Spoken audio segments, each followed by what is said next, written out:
o nosso coração. Feche os olhos se assim você quiser e volte agora o teu interior, o teu espírito. Comece a adorá-lo em espírito e em verdade. Diga: Senhor, a minha vida te pertence. Sou teu para sempre e te adoro. Senhor, nós te adoramos, Senhor. O único Deus verdadeiro, Deus que é espírito. E procura os verdadeiros adoradores que te adorem em espírito. Não é coisa externa, é coisa interna. Em espírito e em verdade. Nós te adoramos, Senhor. Aqui está o nosso coração, diante da tua grandeza, para te adorar sem medida, te adorar intensamente, o Deus verdadeiro, que nos libertou do império das trevas, que nos justificou, que já nos salvou, e nos levará no final de tudo para o seu reino de glória. Nós te adoramos. Estamos diante da tua palavra, Senhor, e queremos pedir, o Senhor venha abrir o nosso entendimento, Senhor, de fé em fé e glória em glória. Venha abrir o nosso entendimento. O Senhor conhece a limitação daquilo que entendemos, e só o teu Espírito pode nos levar a uma coisa mais profunda. É esse o nosso desejo. Abra o nosso entendimento, Senhor. Queremos ver. Assim nós cremos que será e oramos pela fé em nome de Jesus. Amém. Então vamos assentar. Estamos na carta de Paulo aos Colossenses. Então abra Colossenses capítulo 1.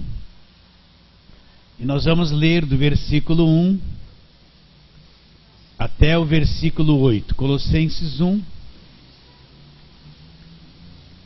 1 a 8. Então vamos ler.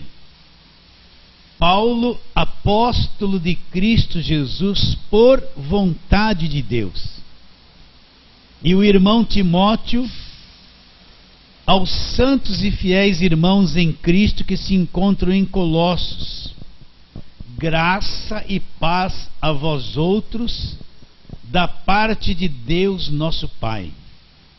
Damos sempre graças a Deus, Pai de nosso Senhor Jesus Cristo, quando oramos por vós, desde que ouvimos da vossa fé em Cristo Jesus, e do amor que tendes para com os santos, por causa da esperança que vos está preservada. Preste atenção.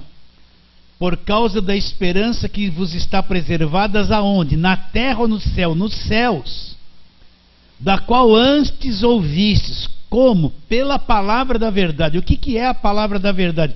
O Evangelho, que chegou até vós, como também todo mundo está produzindo fruto e crescendo.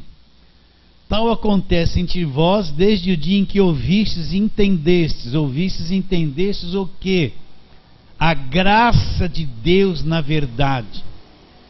Segundo fostes instruídos por Epáfras, nosso amado conserve quanto a vós outros, fiel ministro de Cristo, o qual também nos relatou do vosso amor no Espírito.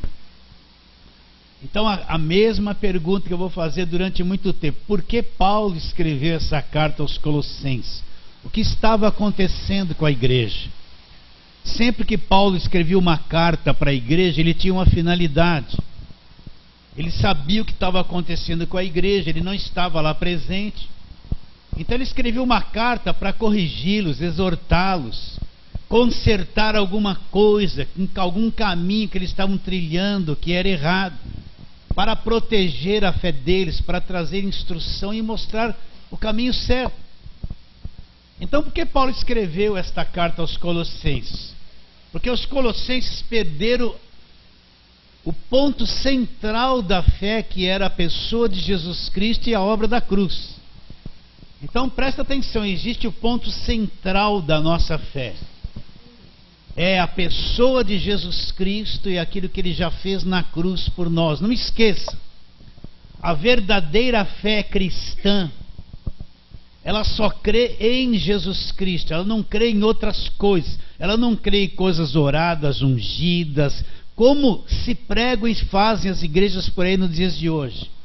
A verdadeira fé cristã é uma fé cristocêntrica, ou seja, Cristo é o centro da fé, e aquilo, tudo que Ele fez na cruz ao nosso favor. Agora, os colossenses perderam esse ponto central de vista e permitiram que 4 coisas enganosas entrassem na igreja em forma de ensino. Então vamos de novo falar sobre elas. A primeira coisa que Paulo trata nessa carta é sobre o asceticismo. Você nunca mais vai esquecer essa introdução. O que é o asceticismo? São coisas que a igreja, a liderança, o sistema religioso pede para as pessoas fazerem, que lhe tragam sofrimento, que lhe custem coisas.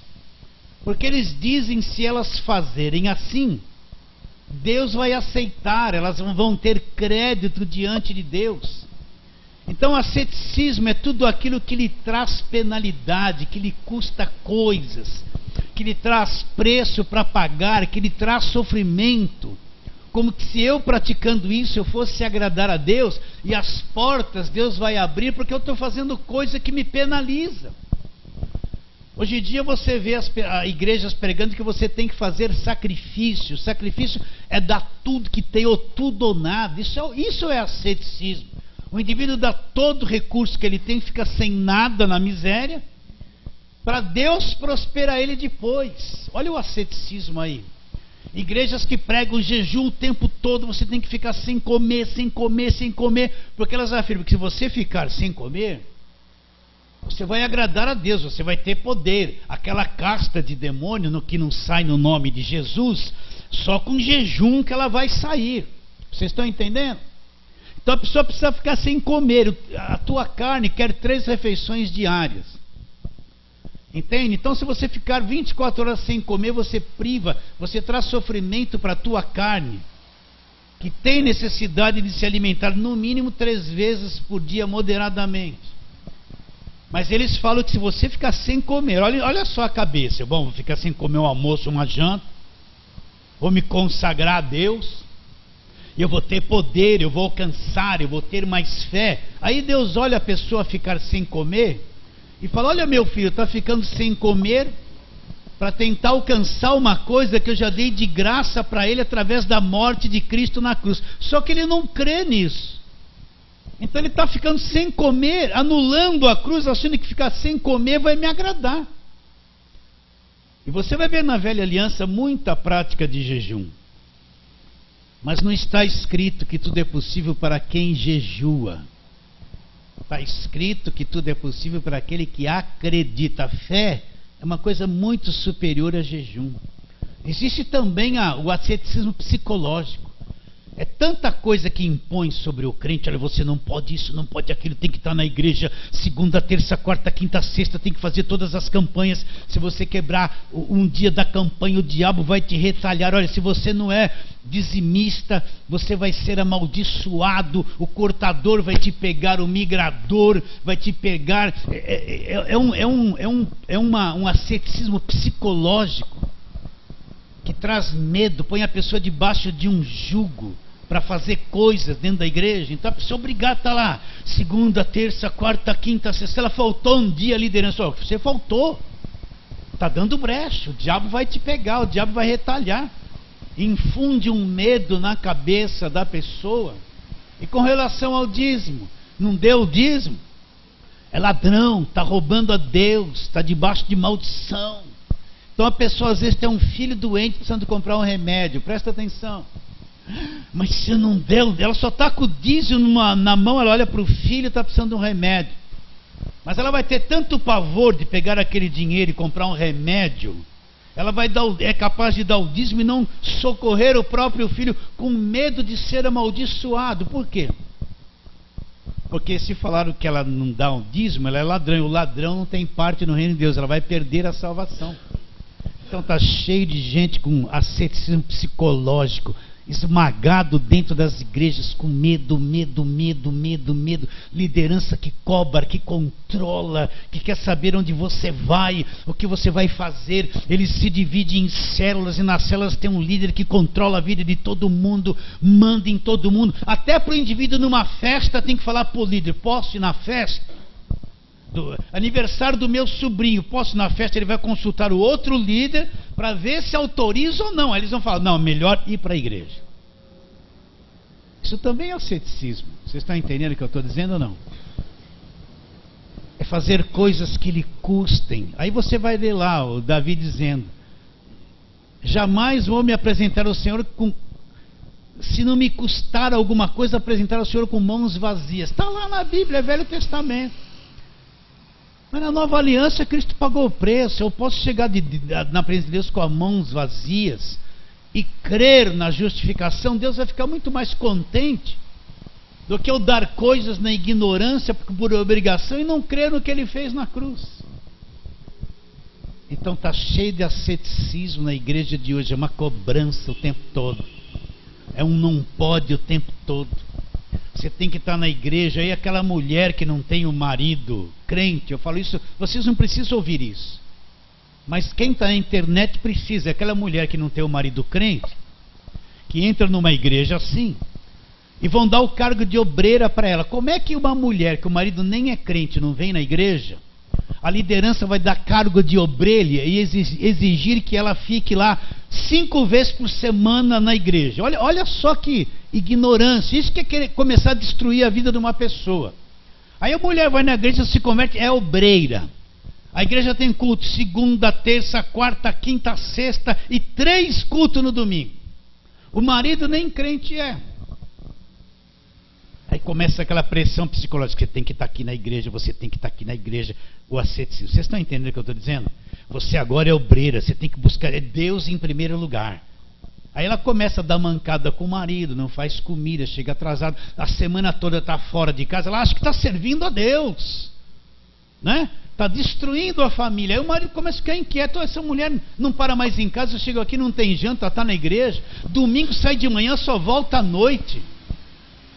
Aí começa um conflito no lar. Aí ela vai consultar o pastor ou a pastora dela: olha, meu marido está assim, assim. Não, é o demônio. Vem, não, você tem que estar aqui na igreja. Deus te deu esse ministério. Nem Deus que deu, foi o líder que deu. Já aprisionou ela ali. O asceticismo está em cima dela. Deus quer que ela seja submissa ao marido, não esteja enfiada na igreja desobedecendo o marido. Mas na cabeça dela é o contrário. Então ela fica escravizada numa situação dessa. Vamos falar que o marido é endemoniado, que tudo é o demônio. Esse tipo de asceticismo faz com que ela veja o marido como um inimigo. Como um inimigo.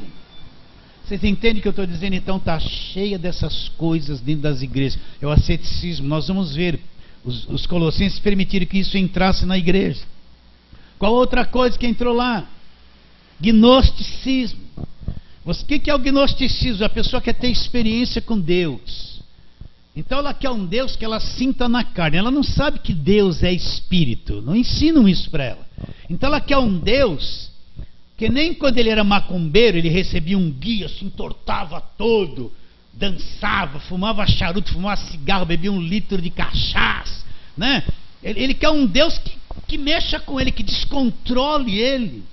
Aí que a gente entra no falso pentecostalismo. Você vê um monte de gente no pentecostalismo, eles querem gritar, falar em línguas, gritar, sapatear, rodar, fazer esse monte de coisa. É um Deus na carne. Isso aí é o gnosticismo. A pessoa quer ter um transe, a pessoa quer ter uma experiência espiritual, não importa a fonte, contanto que ela grite, estrebuche e fala que é poder, e roda. Aí aquelas irmãs rodam e fica e é no lugar que a mulher fica o tempo todo assim com a mão, o tempo todo. Aí saía da igreja, era infeliz, família destruída. Então gnosticismo é isso. A pessoa quer uma experiência na carne com Deus, ela quer entrar em contato com espíritos, não importa. Ela quer coisas que descontrolem ela. Pode ver, elas cantam aquela música: queima, Senhor, queima. Eles querem queimar, ele quer que venha um fogo e queima todo mundo. eu quero fogo, me queima. Você já viu uma música que pede para ser queimado? É o tipo de gnosticismo. Aí você vê dentro da igreja um monte de gente descontrolada, não sabe o que faz, batendo cabeça, rodando, cai no chão, estremecendo, fala que é o Espírito Santo. É o anjo, é o anjo, é o anjo. Tem ainda uma missionária aqui na região, é assim. Ela sobe no púlpito e começa: olha, o anjo Gabriel chegou. Começa, já descontrolar. Olha, o anjo Gabriel chegou. Tô vendo. Olha o anjo com a bandeja de prata, tá derramando óleo na tua cabeça. Olha o anjo do movimento. Quando fala anjo do movimento, todo mundo começa. O anjo do movimento. Ou o anjo do batismo com o Espírito Santo. Não tem anjo de batismo com o Espírito Santo. Quem batiza com o Espírito Santo é Jesus, não é anjo. Ou o varão de branco. Aí começa: o varão de branco chegou. Aí tudo começa. Grande poder. Não tem 10 minutos de palavra, de ensino. É só esse besterol. Isso é gnosticismo. Eu sei que quando o crente é novo, ele chora para tudo, ele fica emocionado, é maravilhoso. Ele canta. Eu quando eu encontrei Jesus não sabia nada. Aí cantava uma música, eu chorava. Cantava outra, eu chorava. Eu só vivia chorando, eu ficava emocionado. Mas depois tem um tempo que você precisa crescer, sair dessa coisinha de criança, de bebê, e aprender a viver pela fé. Então está cheio de gnosticismo dentro da igreja. Gente descontrolada, sem orientação, falando que é o Espírito Santo. Um monte de mulher desobediente aos maridos. Tem tanta coisa. Às vezes tem certas igrejas que destrói a família em vez de construir. Divide marido e esposa em vez de ajuntar. Divide, destrói. Está bem claro isso que eu estou dizendo? Então o que é o gnosticismo? Precisa ter uma experiência que apaga a minha mente, que me joga no chão. Aí vem esses caras com o paletó, né? Já trabalha psicologicamente das pessoas, passa o paletó, todo mundo caindo. Aí vem o outro, põe a mão na cabeça, já afunda no chão. Aí a pessoa treme lá. Tudo isso aí não é evangelho, é o gnosticismo. Entrou na igreja dos Colossenses porque eles faziam até culto para anjos. Nós vamos ver isso. E tinha aqueles que com a mente carnal tinham visão. Estou vendo, Deus está mostrando, estou vendo. E controlava a vida de todas as demais pessoas. Qual outra coisa que entrou na igreja dos Colossenses? O misticismo. O que é o misticismo? Essa mistura. Você olha hoje, você vê igrejas que tem banho de descarrego, unção para fechar corpo, dão um pouquinho de água do Rio Jordão, dão sal grosso ungido para você levar para casa, é rosa ungida. Essas igrejas, o culto dela tem um pouquinho da macumba, um pouquinho do catolicismo, um pouquinho da feitiçaria, e fala lá: Jesus Cristo é o Senhor, está escrito lá. Vocês entendem ou não? O que é o misticismo? É a mistura. É o sincretismo. Você pega um pouquinho de cada religião, traz para dentro da igreja e quer prestar um culto a Deus com essa mistura toda. Óleo disso, terra de Israel, água do Rio Jordão, essas invenções todas que está na mídia, que está na televisão. Eles fazem um projetinho daquela arca do Velho Testamento e anda com a arca dentro da igreja e todo mundo: oh, olha a arca. Um pouquinho de macumba, um pouquinho de feitiçaria. Olha bem que eu estou te dizendo, você vê isso na televisão. Um pouquinho de água em cima do rádio, água em cima da televisão. Vão fluidificar a água, vai virar água ungida, água poderosa. Sempre no final, pega o seu copo com água, põe aí: Deus, eu consagro essa água. Parece muito espiritual. Mas Deus não consagra água nenhuma, é a cabeça deles. Eles que falam isso para influenciar as pessoas. Deus não consagra água. Jesus Cristo não se transfere para a água, faz a água ficar milagrosa para quem tomar ser curado. Então é o misticismo. A igreja está infestada disso nos dias de hoje. É unção para todo lado, é rosa ungida. Tem uma pastora aqui da região que fez o culto do fogo. Todo mundo levou uma vasilhazinha assim. Lembra quando você era católico? Eu era católico. Eu ia na procissão na sexta-feira santa, que está chegando. Então tinha assim, ó, que nem um papelãozinho, que era que nem um copinho, uma velinha enfiada, Você acendia e ia lá na procissão. Aquele papelzinho protegia a luz da vela e a gente ia lá atrás daquela estátua de Cristo morto lá, ou então ia atrás da estátua da Maria. Então essa pastora fez uma culto do fogo que Deus revelou para todo mundo. Foi na igreja com uma vela enfiada numa cabacinha, uma coisinha assim. Apagou todas as luzes da igreja e todo mundo acendendo uma velinha. Culto do fogo. Olha aí, vocês estão entendendo o misticismo? Aí, pelo amor de Deus, onde está escrito isso na Bíblia? E as pessoas acreditam porque não conhecem a Bíblia. É o misticismo. E qual outra coisa que entrou lá também? O pessoal da lei. Quem é o pessoal da lei? O pessoal da lei é aquele que leva você para o Velho Testamento. Ele só prega Velho Testamento. Ele só prega a arca, Abraão, Isaac, Jacó, Davi, a lei de Moisés. Ele só prega as guerras do Velho Testamento. Tudo, ele prega o judaísmo. Ele tem a arca lá, ele tem os castiçais dentro da igreja, ele tem o símbolo, a estrela de Davi. Você olha na igreja dele, está tudo cheio de símbolo do judaísmo, não tem nada a ver com a igreja. E ele só leva o povo para o Velho Testamento. Todas as pregações é Velho Testamento, guardar a lei. Tem igrejas que guardam o sábado. Se você não guardar o sábado, você não está salvo. Na mentalidade deles, só o que Cristo fez na cruz não é suficiente. Você tem que guardar o sábado, porque a profeta deles teve uma visão, uma revelação, que tinha que guardar o sábado para ser salvo. Então é o pessoal da lei. Olha bem, olha a televisão. A maior parte das pregações é Velho Testamento. Abre os olhos para isso que eu estou te dizendo. Então essas coisas entraram na igreja dos Colossenses. Eu tenho que falar isso. Por isso que a liderança, presta atenção, uma liderança comprometida, ela vai lutar pela verdade. A liderança comprometida não quer saber quanto de dinheiro tem a igreja, quem é rico, quem é pobre, não está interessada nos bens de ninguém. Porque quando ela está interessada nos bens das pessoas, ela só prega café com leite, todo mundo vai ser abençoado. Ela chama os mais ricos para serem os presbíteros, os diáconos, para ficar amarrado na liderança da igreja, para ficar preso com o pastor, porque são os mais ricos, né? Ela não está interessada em pregar a verdade, em lutar pela verdade, para que o povo entenda a verdade.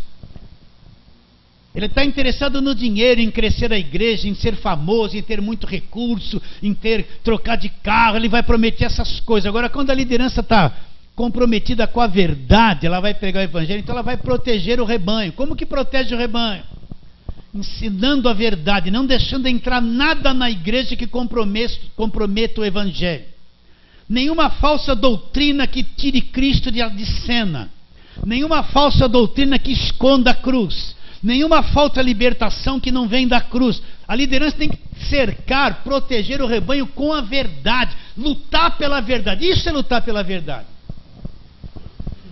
Por isso, olha bem, quando você for em igreja, veja o que eles pregam. Veja bem. Vê se o líder está lá como um empregado da igreja e tem que fazer todo mundo contente, senão ele é mandado embora. Então o que importa para ele é estar ali. Então ele vem aquela, ai meus irmãos, tudo bonitinho, não prega o que tem que pregar. Só prega aquilo que todo mundo se sinta bem, maravilhoso. Está bem claro isso, meus irmãos? Então essas coisas, os colossenses permitiram que entrasse lá. Então Paulo escreve essa carta para quê? Para trazê-los à sobriedade, corrigir, mostrar que eles estão indo para um caminho errado, aceitando coisa errada, estão perdendo o autor e consumador da fé, Jesus Cristo, de vista.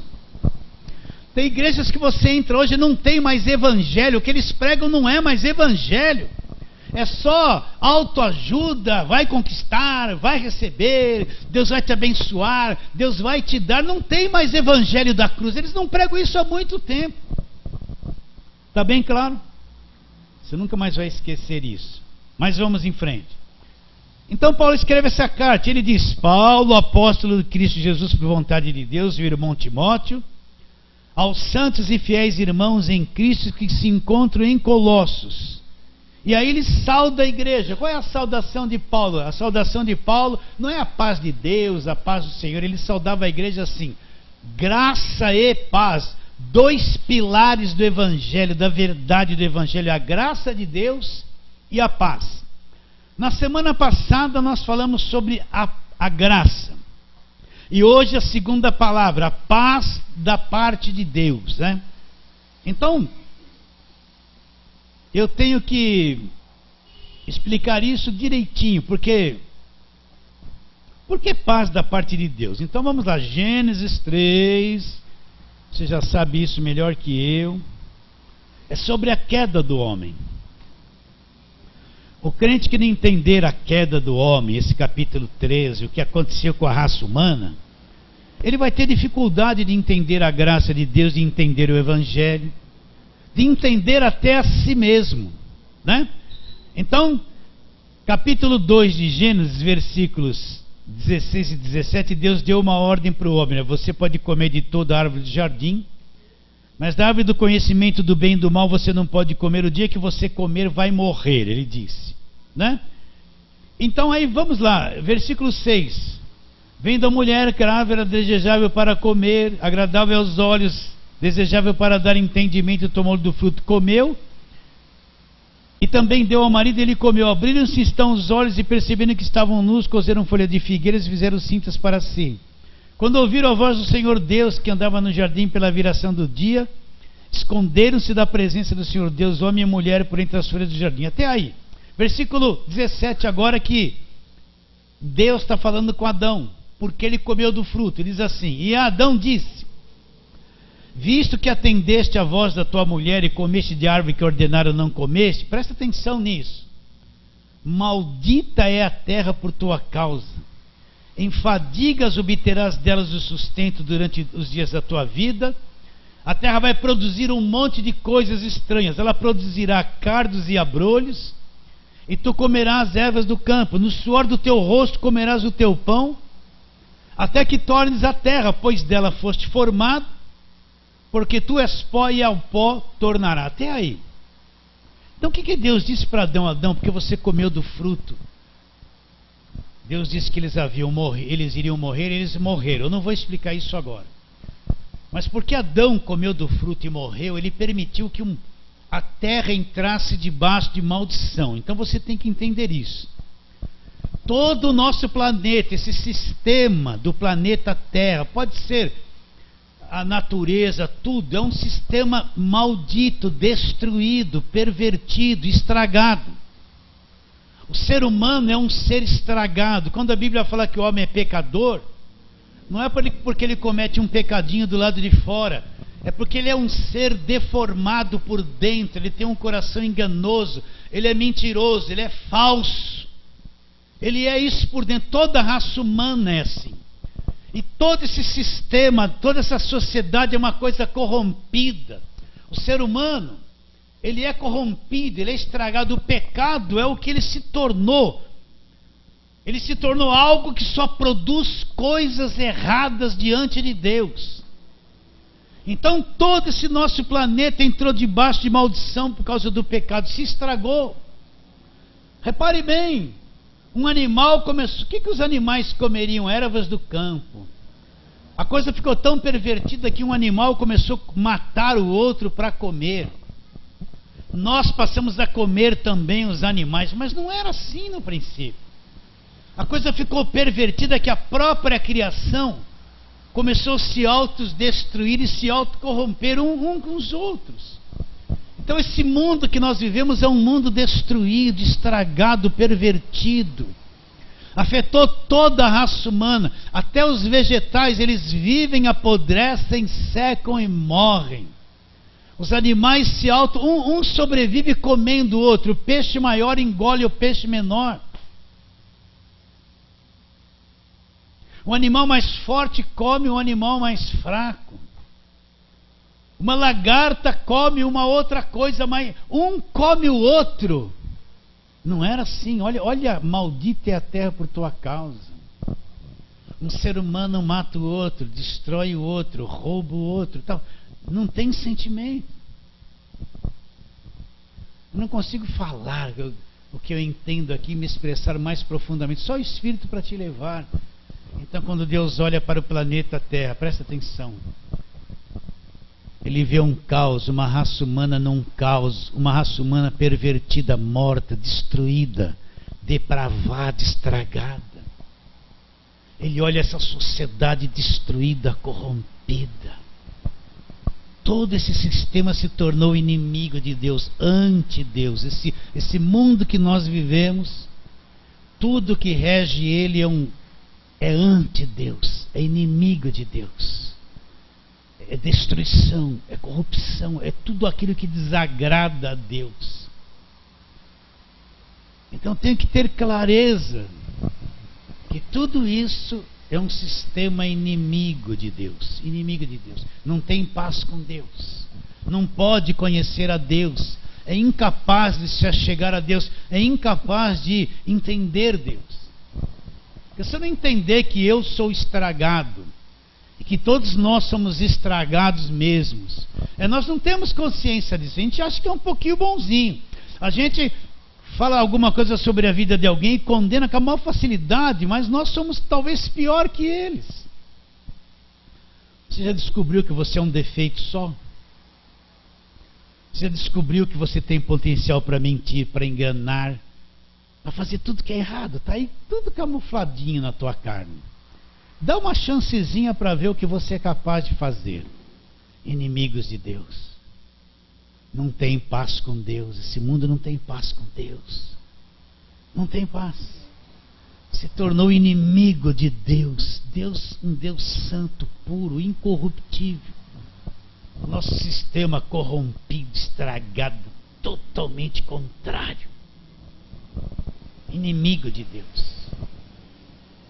Crianças morrendo de fome, crianças morrendo de doenças. Os corruptos políticos roubaram o dinheiro da saúde, morreu milhares e milhões de velhos, milhares e milhares de crianças, milhares e milhares de jovens que precisavam de um medicamento, de um tratamento, mas eles roubaram tudo. Eles não sentem nada. Olha aí, o que é o sistema? É uma coisa horrível. Nós que vivemos aqui no meio, a gente não acha tanto assim, porque a gente está envolvido nisso. Mas aos olhos de Deus é um sistema totalmente corrompido, inimigo de Deus. Então o que Deus vai fazer? Deus amou o mundo de tal maneira que enviou seu único Filho, para que todo aquele que acreditar nele não pereça, mas tenha vida eterna. Então Jesus vem ao mundo. Resumidamente eu vou falar isso. Deus se encarna em forma de homem e vem ao mundo. Vem fazer o quê? Buscar e salvar o que estava perdido, sim. Mas ele vem desfazer essa inimizade. Ele vem tomar sobre si o castigo que a raça humana merecia. Ele vem tomar sobre si a punição que a raça humana merecia. Ele vem pagar o preço para poder libertar a raça humana dessa situação de inimizade, dessa situação de corrupção, dessa situação de destruição. Então, quando ele vai para a cruz, ele vai tomar sobre si toda essa inimizade, toda essa culpa, toda essa maldição, todos os pecados, ele vai tomar sobre si.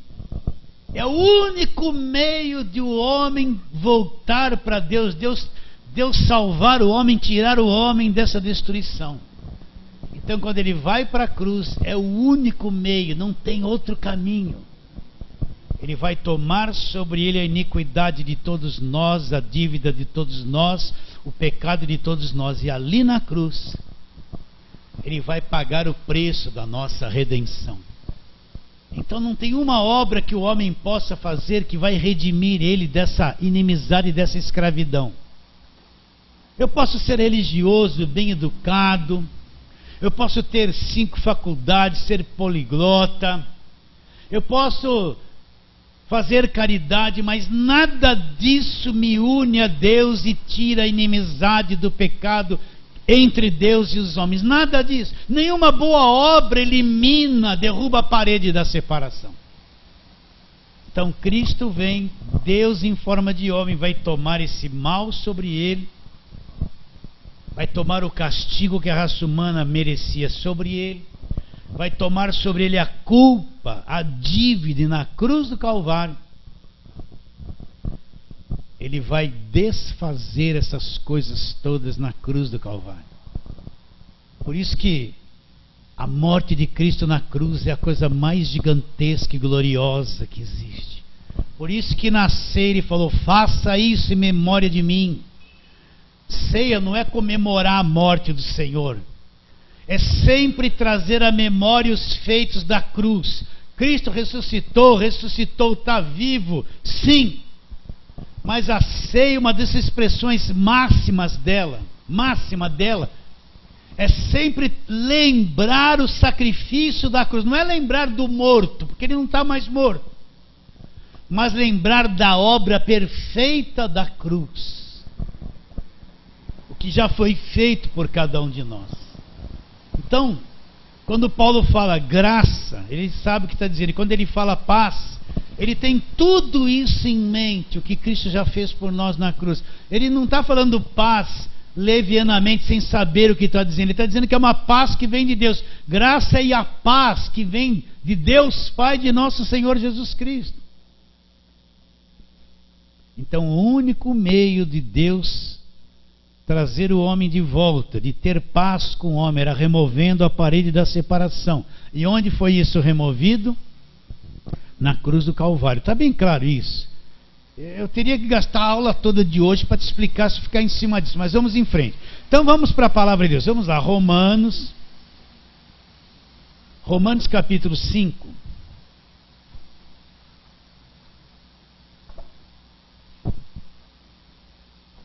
E vamos ler versículos 8 em diante.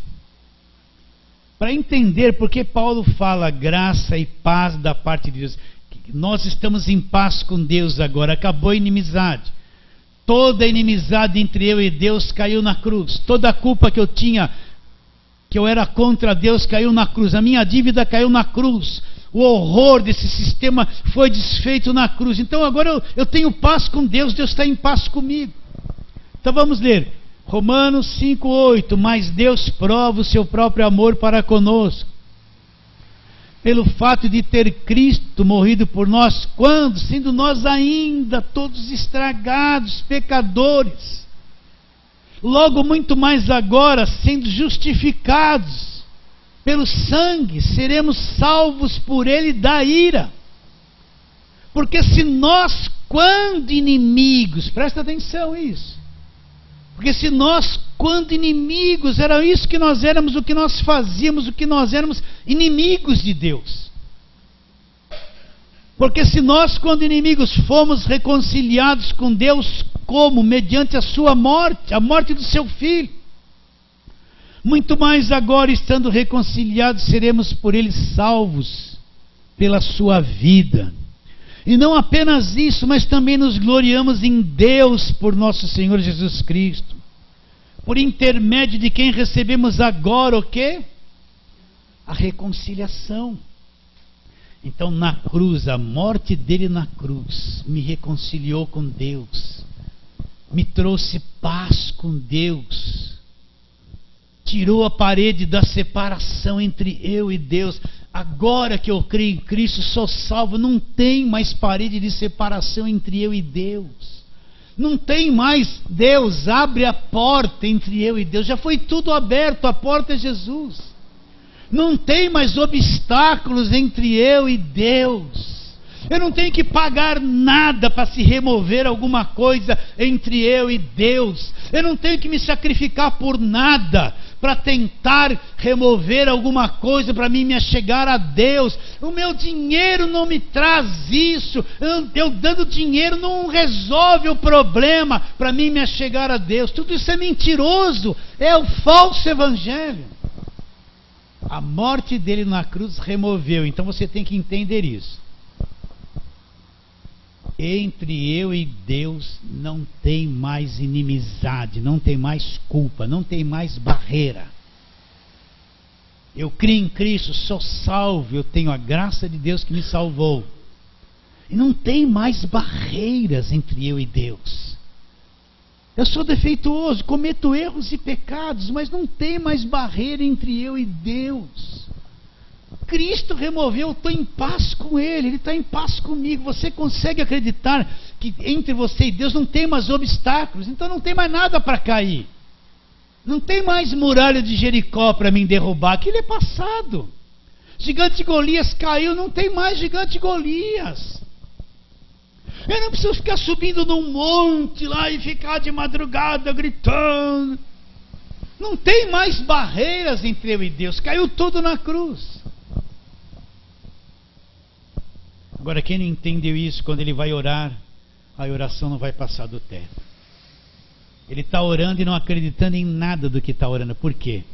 Porque na cabeça dele está assim: eu não dei o voto da campanha. Deus fechou a porta. Eu não fui no culto do domingo de manhã, à tarde e à noite.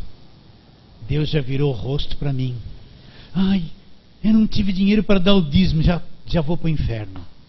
Na cabeça dele está assim. E tem pregadores, criadores de obstáculos, que eles infundem isso na cabeça dos outros. E mantêm o povo controlado por eles. Você creu em Cristo?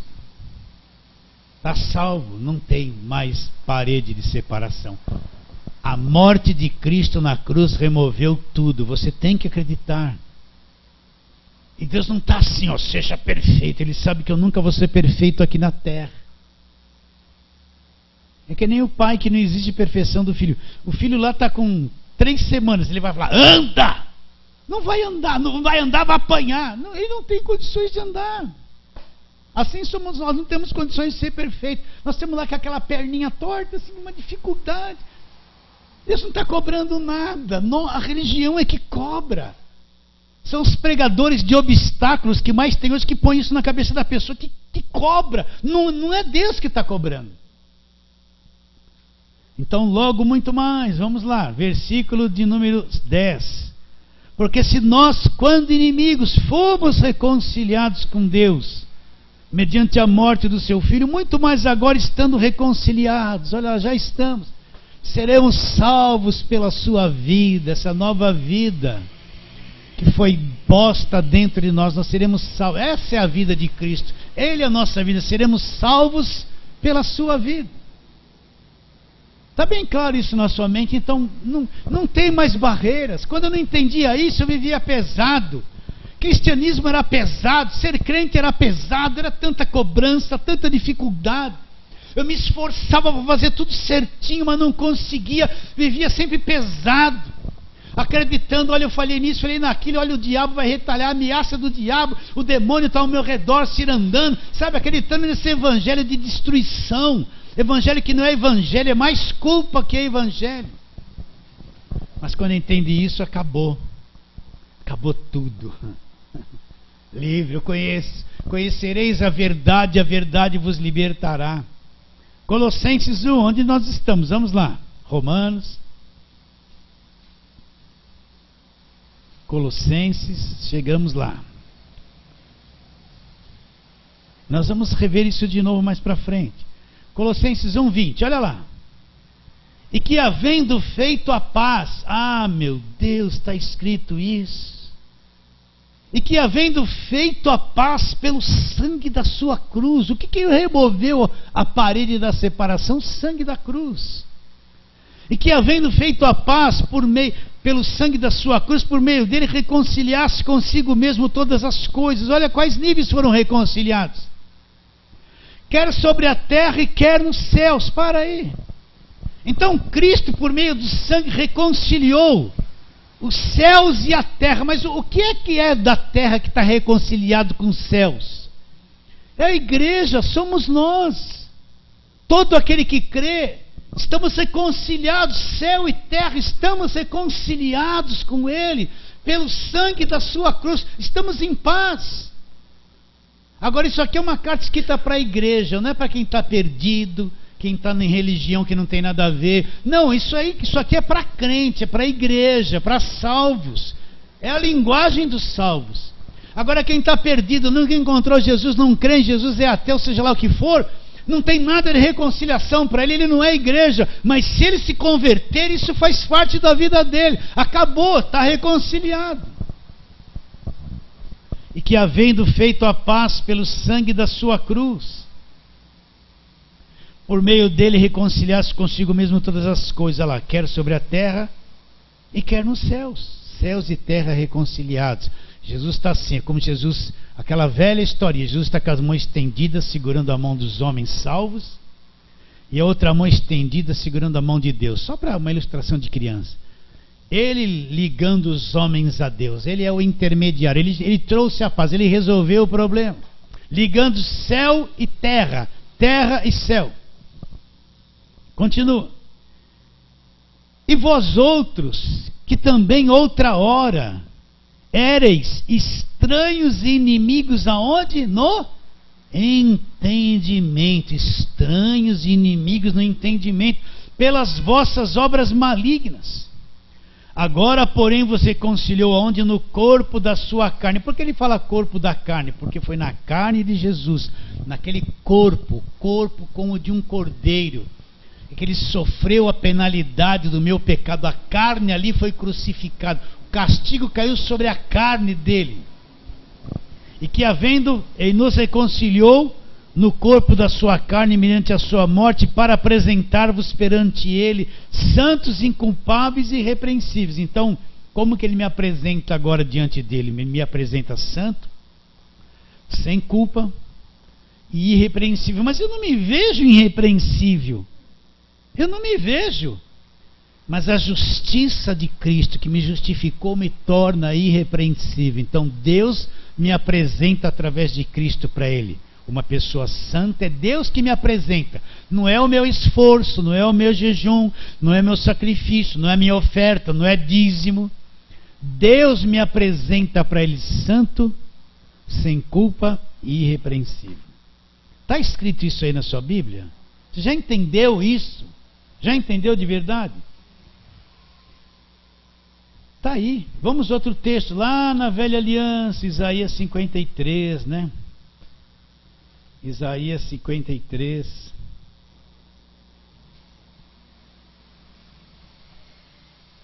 Aquela visão do Cristo na cruz que Isaías teve.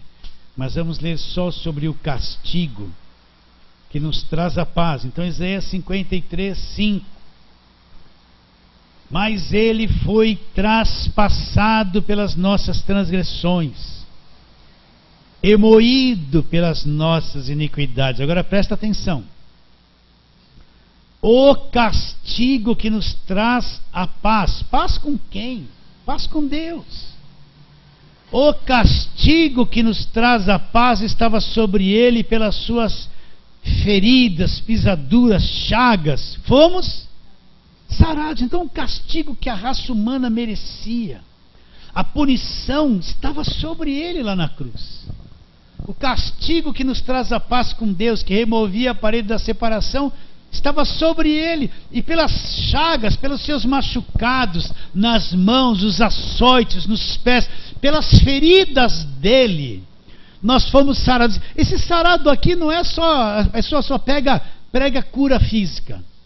Sarados no Espírito, nascemos de novo, sarados na libertação, sarados da escravidão, pelas suas feridas, pelo que ele pagou ali, nós fomos sarados, nós somos sarados. Muito mais do que uma cura física, uma cura espiritual. Então você acredita que lá na cruz o castigo que nos traz a paz estava sobre ele, e pelas suas feridas fomos sarados. Olha, a coisa mais difícil é fazer o crente entender que não tem mais barreiras. Depende da igreja que ele viveu ou vive, é só pregar. O que você está fazendo para Deus? É acusação, é cobrança, acusação, cobrança, campanha. Então ele não consegue ver, isso aí é um véu criado pela religião evangélica, que ele não consegue ver que entre ele e Deus foi removido tudo. Ele vê mais obstáculos do que qualquer outra coisa. Por isso que ele está campanha para abrir porta, campanha para derrubar a muralha, porque quem faz campanha para derrubar a muralha, crê que a muralha está na frente dele. Quem faz campanha para abrir porta, acredita que a porta está fechada, é a fé dele. Quem faz campanha para derrubar Golias, acredita que Golias está de pé. Ele acredita nele, por isso que ele vai se esforçar para tentar derrubar uma coisa que nem existe. Mas na cabeça dele existe. Ah, isso é muito fácil. Não é fácil não. Na cruz o preço alto foi pago pela tua vida. Não foi fácil para Jesus não. Então o castigo que nos traz a paz estava sobre ele, pelas suas feridas fomos sarados. Então vamos lá, segunda carta de Paulo aos Coríntios.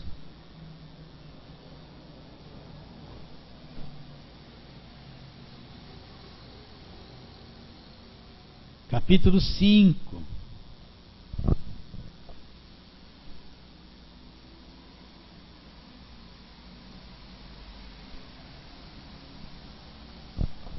Versículo 18. Presta atenção. Tudo provém de Deus. Tudo provém de nada do homem. Vamos ler de novo. Não tem esforço do homem aqui. Não tem o homem pagando preço nisso que nós vamos ler. Não tem jejum de homem algum. Não tem ninguém subindo no monte. Não tem fogueira santa. Não tem sacrifício. Não tem unção com óleo. Não tem objetos orados. Não tem participação alguma do homem aqui. Isso que eu quero que você entenda. É Deus agindo e fazendo tudo. Ora, tudo provém de Deus, nada do homem, que nos reconciliou consigo mesmo por meio de Cristo. Olha lá, tudo provém de Deus. Deus que nos reconciliou consigo mesmo, como por meio de Cristo. E Cristo aonde? Na cruz. Nada, o homem não tem participação. Deus faz tudo e envolve o homem em tudo isso e lhe dá de graça a reconciliação. Não tem mérito humano. Pela graça sois salvos mediante a fé. Isso não vem de vós, é dom de Deus. Não vem de obras para que ninguém se glorie. Não tem uma obra, é dom de Deus, é graça de Deus, é dado gratuitamente. Não vem de nós, é dom de Deus. Tudo provém de Deus, que nos reconciliou consigo mesmo por meio de Cristo e nos deu o ministério. Qual o ministério? Para reconciliar a outros, a trazer a mensagem do Evangelho. Olha lá. A saber, Deus estava em Cristo. Aonde Deus estava? Em Cristo. Então quando você vê Jesus de Nazaré, olha, Jesus não é mais daquele jeito que ele estava em Nazaré. Agora ele foi glorificado, ele voltou ao céu. O rosto brilha mais que o sol. Ele recebeu toda a glória que ele tinha antes que existisse mundo. Ele está lá à direita do trono da majestade nas alturas. Tudo está no controle dele. Mas quando ele estava naquele corpo ali em Nazaré, falando, curando, recebendo as crianças, limpando os leprosos, Deus estava ali em Cristo, reconciliando consigo o mundo. Então quando ele cura um leproso, é Deus curando, enxergue Deus ali. Quando ele perdoa a mulher que foi pega em flagrante adultério, é Deus perdoando. Quando ele multiplica o pão, é Deus multiplicando o pão. Quando ele dá vista ao cego, Deus estava em Cristo, reconciliando consigo o mundo. Quando ele está dando uma dura nos fariseus, nos sacerdotes, por causa da lei que eles fechavam o reino de Deus e não deixavam os outros entrar, e nem eles entravam, Deus estava em Cristo falando com eles ali. Então, se eu tiver uma visão clara de Jesus ali em Mateus, Marcos, Lucas e João, eu vou ter uma visão clara de Deus. Mas depois da ressurreição, eu vou ter uma visão do Cristo glorificado. É totalmente diferente. Eu vou ter uma visão que Paulo teve no caminho de Damasco, que a luz era tão forte que ele caiu cego, caiu por terra cego. Já não era mais aquele Cristo de Nazaré andando ali com aquela roupa branca, com aquele cabelão. Agora ele estava glorificado. Paulo ficou cego só de ver a luz dele. Está bem claro isso? Então vamos lá. Tudo provém de Deus, que nos reconciliou consigo mesmo por meio de Cristo e nos deu o ministério da reconciliação, a saber, Deus estava em Cristo, olha lá, reconciliando consigo o mundo. E os pecados, não estava acusando ninguém, olha lá, não imputando aos homens as suas transgressões. Ele não estava lá acusando ninguém, está em pecado. Não, ele não veio acusar ninguém. Ele não estava imputando aos homens as transgressões de homem algum. Você viu Cristo castigar alguém? Você viu Cristo pôr doença em alguém, quebrar a perna de alguém para provar? Você viu ele fazer algum mal para alguém ali no mundo, enquanto ele viveu aqui na terra? Nunca. Deus estava ali. Não imputando aos homens as suas transgressões, e nos confiou aqui a palavra da Reconciliação. Por isso que quem entende o Evangelho é a palavra da reconciliação. É isso que ele veio nos confiar, a palavra da reconciliação. De sorte que somos embaixadores em nome de Cristo, como se Deus exortasse por nosso intermédio. Em nome de Cristo, pois vos rogamos que vos reconcilieis com Deus. Agora, por que foi possível essa reconciliação? Ele termina no versículo 21. Aquele que não conheceu o pecado, ele foi feito pecado por nós, para que nele, lá na cruz, nós fôssemos feitos o quê? A justiça de Deus. Então Cristo, ele era perfeito, ele não era pecador. Ele não conheceu, ele não tinha esses defeitos que a gente tem, ele não tinha esse coração enganoso que a gente tem. Ele era homem-Deus perfeito, mas ele foi feito pecado. Deus pôs nele todo o pecado da raça humana, para que nele na cruz nós, pecadores, fôssemos feitos o quê? A justiça de Deus. Então nós somos a justiça de Deus. Você é a justiça de Deus, é o justo, é a justiça de Deus, por causa de Cristo. Então você está entendendo porque Paulo fala paz da parte de Deus, nosso Pai? Porque ele cumprimenta a igreja, graça, já explicamos isso, e paz da parte de Deus. Ele está cumprimentando a igreja com dois pilares da verdade, a graça de Deus e a paz que nós temos com Deus agora. Não tem mais barreiras. Não tem mais barreira. Oh, mas o seu pecado é que faz separação entre você e Deus. Sim, é verdade, mas o meu pecado ele levou na cruz. Levou, não tem mais barreira para fazer separação. Eu acredito que ele levou o meu pecado por toda a minha existência aqui na terra, até o último dia da minha vida, ou eu vou sempre me sentir culpado. Ele levou o meu pecado passado, presente, e amanhã eu vou pecar de novo. Já está pago. Ai, pastor, heresia! Não é heresia não. Quem entende a graça entende o que eu estou dizendo. Quem não entende vai pagar preço. Ele se fez pecado para que nele nós fôssemos feitos o quê? A justiça de Deus. Então Deus olha para mim e para você agora. Ele vê, olha lá a minha justiça. Tudo porque ele creu no verdadeiro justificador. Você, a igreja, é a justiça de Deus. Deus justo. Você é a justiça de Deus. Está bem claro isso na sua mente? Sim ou não? Isso aqui é evangelho. Agora vamos voltar onde nós começamos. Vamos terminar onde começamos. Volta lá. Colossenses. Capítulo 1.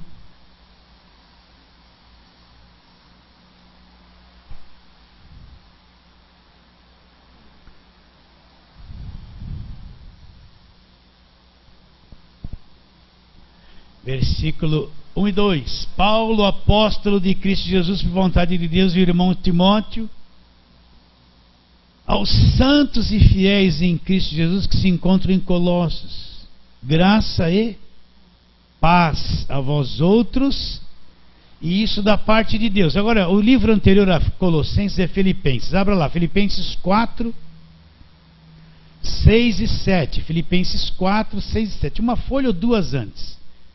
Olha o que diz: não andeis ansiosos de coisa alguma.